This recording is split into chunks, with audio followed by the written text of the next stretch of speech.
What would it take to get your attention? Do this, don't do that. Eat this, don't eat that.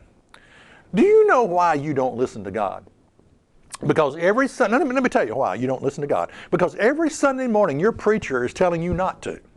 Oh yeah, I mean, don't kid yourself. He's telling you all those old Mosaic Jewish laws, is that dietary law? You don't have to keep that. That was for Israel. That's Mosaic. That's been nailed to the cross.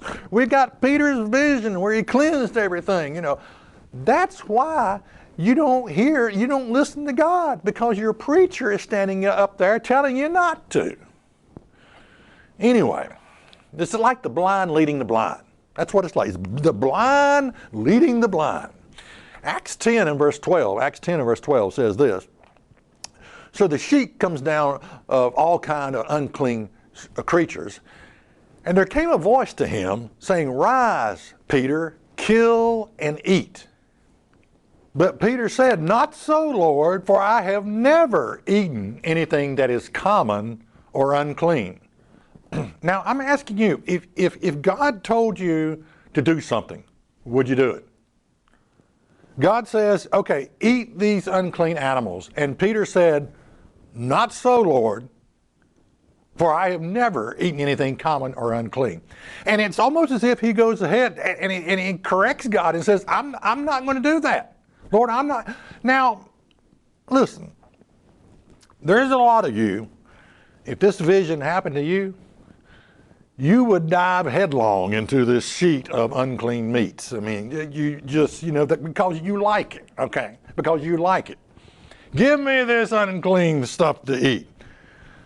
But this man, Peter, knew his Bible, and he knew the will of God. And that's okay, he knew his Bible, but he knew the will of God, what God's will was.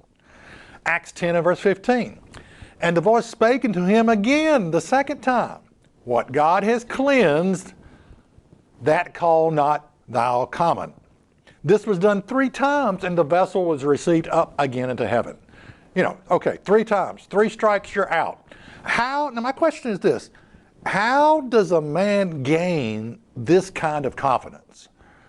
When God told him to do something 3 times, but Peter knew it was wrong, that it was incorrect.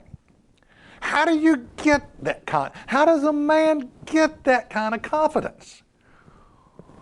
Where you say, "I will not do that," and you say it to God. Now, continue on, Acts 10 and verse 17.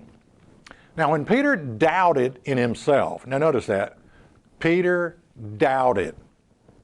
There's a lot of Christians that they wouldn't doubt if their life depended on it. They'll tell you, oh no, a lot of preachers will tell you, oh no, God has cleansed all that unclean. It's been cleansed. That's the meaning behind Peter's vision. But notice this. Now, while Peter doubted in himself what this vision, which he had seen, should mean, behold, there met him, were sent from Cornelius, had made inquiry for Simon's house, and stood before the gate. Notice, again, Peter doubted what this vision meant. Now, Peter was the type of man that said, this is the type of man Peter was. God said it, I believe it, I'm going to do it. All right? Now, what is the conclusion of Peter's vision?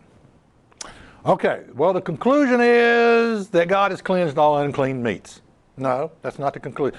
What did Peter understand by the vision? Now, he doubted what the vision should mean. What was his conclusion? What did he get? What did he understand about this vision?